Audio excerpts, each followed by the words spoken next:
What's up, everyone? We're coming to you from Kinnick Stadium in Iowa City, where Penn State just lost to Iowa 23-20. It was a tough game for Penn State as they endured two huge losses, Sean Clifford for the offense and then PJ Mustipher for the defense. So it was tough for the Nittany Lions tonight. They lost right at the end of the fourth quarter when Iowa hit a touchdown just as time was winding down.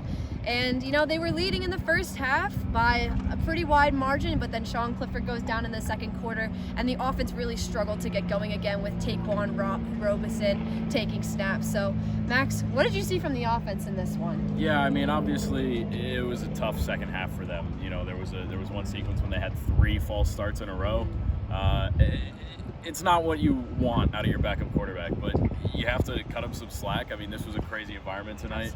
Absolutely. But there's also not really any excuse because, the players always talk about next man up mentality, and they know that it has to be better. I think despite the 2 interceptions he threw in the first half, Sean Clifford looked really good today. He mostly took what the defense gave him in the first half. I remember he made a really great read on a 3rd down. He had Parker Washington on an out route. Zone defender took Washington. Clifford scrambled and took the yards he was given. This offense really transformed when Taquan Robeson came in. It has to be better, and we don't know what's wrong with Clifford, but if he's gone for extended time, you can't have those communication issues. But I don't blame him because of the environment. But then again, you have to move the ball because then it puts your defense in such a tough position. They had that lead in the first half, but you can't just throw your defense out there in short fields over and over again and expect them to come up big, even though the defense had a great game. Defense really did have a great game, despite PJ Mustipher going down, and then even his substitute Devon Ellis went down with an injury as well.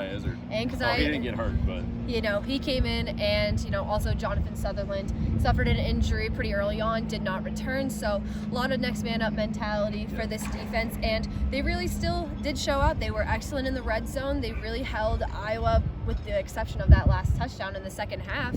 They really held them to field goals for the most part, which is very impressive considering what the offense really gave them in terms of field position to work with against Iowa's offense. And, they came into this game, they were riding really high. They've been playing consistently all season long, and for the most part, they really did continue that strong play.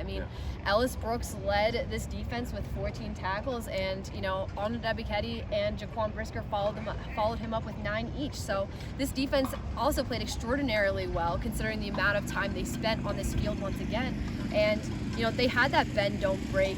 They had those moments, and fortunately for them, they broke at the end and they weren't able to hang on for this one. But still, lots of credit to the defense for keeping this team in the game, especially with how the offense was struggling. Yeah, you lost 3 captains on the night to injuries, 2 of them on the defensive side of the ball. But Ellis did go out for a short time, but him and Keziah Izzard, they weren't perfect. They weren't PJ Mustipher.